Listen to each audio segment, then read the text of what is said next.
នេះគឺអាប្រាម X ជារថក្រោះទំនើបចំនួនថ្មីរបស់សហរដ្ឋអាមេរិកជាប្រភេទរថក្រោះប្រយុទ្ធធុនធ្ងន់ផលិតដោយក្រុមហ៊ុន General Dynamics Land System ហៅកាត់ថា GDLS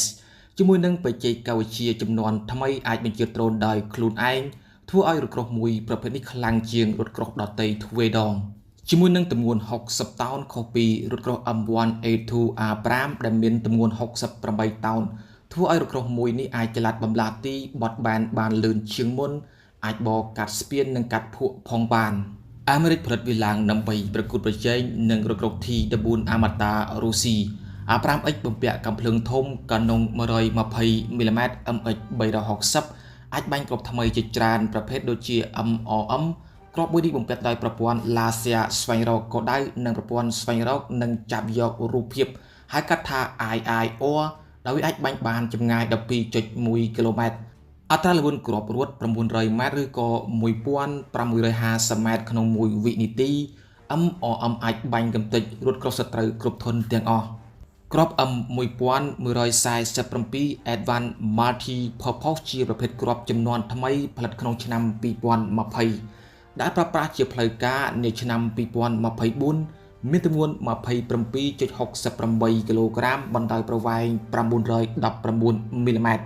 បាញ់បានចម្ងាយចាប់ពី 2 គីឡូម៉ែត្រទៅ 5 គីឡូម៉ែត្រវាជាប្រភេទគ្រាប់សម្រាប់បាញ់កម្ទេចសំណង់អគារនិងលានដ្ឋានសត្រូវនិងទ័ពថ្មើរជើងហើយគ្រាប់ពិសេសចុងក្រោយគឺ Advanced Kinetic Energy នៅលើដំបូលរបស់វាមានបំពាក់កាំភ្លើងយន្ត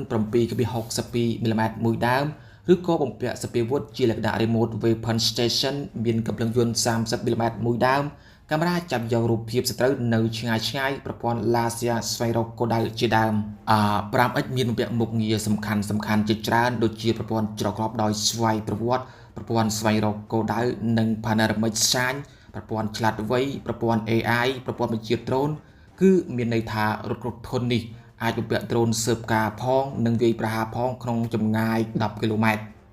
ប្រព័ន្ធទំនាក់ទំនងប្រព័ន្ធគ្រប់គ្រងសមរភូមិហើយជាពិសេសវាក៏មានបំពាក់ប្រព័ន្ធការពារពីការវាយប្រហារតាមផ្លូវអាកាសដូចជាដ្រូននិងគ្រាប់កាំភ្លើងធំឬក៏រ៉ុកែតជាដើមរថក្រោះប្រយុទ្ធមួយនេះអាចផ្ទុកគ្រាប់បាន 27 គ្រាប់ចំណែកឯស្រទាប់ដែកថែបដែលស្រោបការពារវាគឺអាចការពារពីការវាយប្រហារដោយគ្រាប់គ្រប់ប្រភេទហើយការរង្វិលជុំវិញគឺ 360 ដឺក្រេនិងនៅពេលអនាគតវាក៏បំពាក់នៅប្រព័ន្ធរ៉ាដាដើម្បីចាប់យកគោលដៅសញ្ញាបន្ថែមទៀតដោយផ្អែកលើបច្ចេកវិទ្យារបស់អ៊ីស្រាអែល